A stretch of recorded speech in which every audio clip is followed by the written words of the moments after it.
Hello friends, I am Vaibhavi. Today we are going to discuss elements of interpersonal skill. Interpersonal skill are the abilities that help individuals effectively communicate, interact and work with others.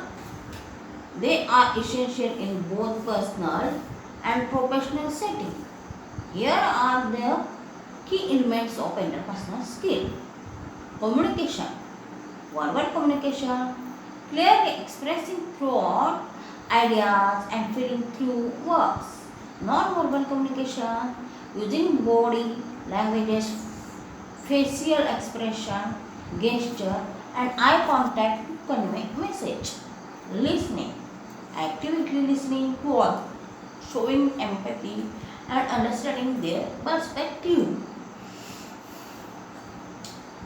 इधर आप इसका मतलब यही कि अंतर व्यक्तिगत कौशल से क्षमताएं होती है जो व्यक्तियों को प्रभावी रूप से संवाद करने, बातचीत करने और दूसरों के साथ काम करने में सहायता करती है। एक कौशल व्यक्तिगत और पेशेवर दोनों प्रकार की स्थितियों में आवश्यक होते हैं। अंतर व्यक्ति कौशल के मुख्य तत्व निम्नलिखित हैं। संचार, मौखिक संचार, विचारों, भावनाओं और बातों को स्पष्ट रूप से शब्दों के माध्यम से व्यक्त करना। गैर मौखिक संचार यानी कि शारीरिक हावभाव, चेहरे के भाव, इशारे और आंखों के संपर्क के माध्यम से संदेश देना। सुनना, दूसरों की बातों को ध्यानपूर्वक सुनना, सहानुभूति दिखाना और उनके दृष्टिकोण को समझाना। Emotional intelligence, self awareness, recognizing and understanding your own emotions.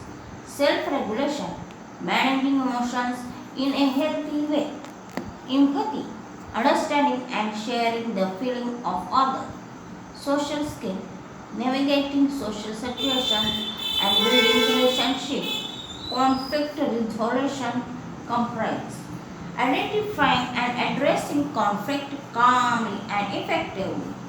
Mediating disputes and finding mutual acceptable solutions, for practicing patience and diplomacy in tense situations. इसका मतलब ये है भावनात्मक बुद्धिमत्ता, आत्म जागरूकता, अपनी भावनाओं को पहचानना और उन्हें समझाना। आत्मनियंत्रण, अपनी भावनाओं को स्वस्थ तरीके से संभालना और नियंत्रित करना। सहानुभूति, दूसरों की भावनाओं को समझाना और उन्हें महसूस करना। सामाजिक कौशल, सामाजिक परिस्थितियों को समझदारी से संभालना और रिश्ते बनाना। संघर्ष समाधान, शांतिपूर्वक और प्रभावी ढंग से किसी भी टकराव को पहचानना और सुलझाना। विवादों को सुलझाने में मध्यस्थता करना और दोनों पक्षों के लिए स्वीकार्य समाधान खोजना। तनावपूर्ण परिस्थितियों में धैर्य और कूटनीति से काम लेना।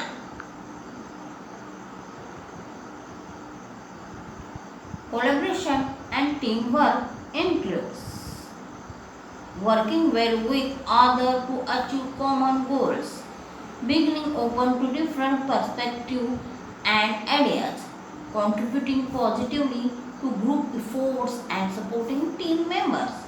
Adaptability includes being flexible and open to change, adjusting to different personalities and work environments, managing uncertainty and problem solving effective.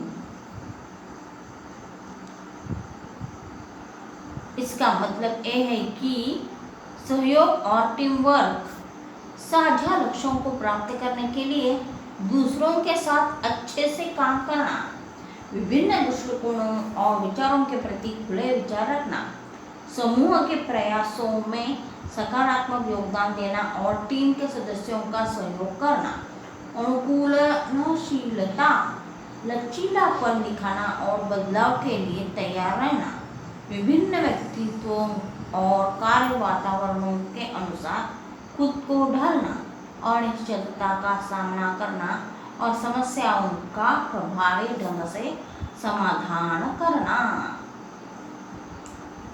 आगे जाके हम ये देखेंगे कि leadership, inspiring and motivating others, providing constructive feedback and guidance, leading by example and demonstrating integrity, empathy and understanding, showing genuine interest in other experience and emotion, providing support and encouragement, cultivating influence and respectful relationship. आगे जाके देखूंगी कि नेतृत्व दूसरों को प्रेरित करना और उत्साहित करना, रचनात्मक सुझाव और मार्गदर्शन प्रदान करना, स्वयं उदाहरण प्रस्तुत करके नेतृत्व करना और ईमानदारी का प्रदर्शन करना, सहानुभूति और समझ, दूसरों के अनुभवों और भावनाओं में वास्तविक रुचि दिखाना, समर्थन और प्रोत्साहन देना, समावेशी और सम्मानपूर्ण रिश्तों को बढ़ावा देना.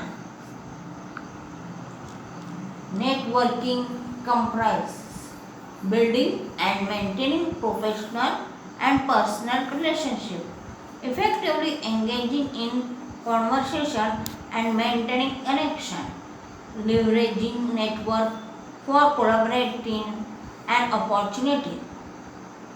Improving these interpersonal skills can enhance personal relationship, career, success and overall social competence. आगे जाके देखेंगे नेटवर्किंग, पेशेवर और व्यक्तिगत संबंधों को बनाना और बनाए रखना, बातचीत में प्रभावी रूप से शामिल होना और संपर्क बनाए रखना, सहयोग और अवसरों के लिए नेटवर्क का उपयोग करना, इन अंतर व्यक्तिगत कौशल में सुधार करने से व्यक्तिगत संबंधों, करियर में सफलता और सामाजिक दक्षता में वृद्धि हो सकती है. Thus, today we discuss elements of skill management. Hope you understand. Thank you.